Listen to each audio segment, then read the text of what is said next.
So part B just says when is the population at its lowest point? So we'll want to know its minimum. Well, if we had a function for population, we'd find that p population's minimum by setting the first derivative equal to 0. Well, we've got the first derivative right here. Let's set it equal to 0.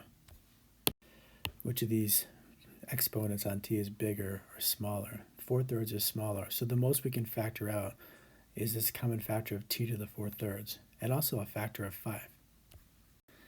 3 is 9/3, so 4/3 times t to the 5/3 will give us the 9/3. And here we just have 7. So either this factor is 0 or this factor is 0.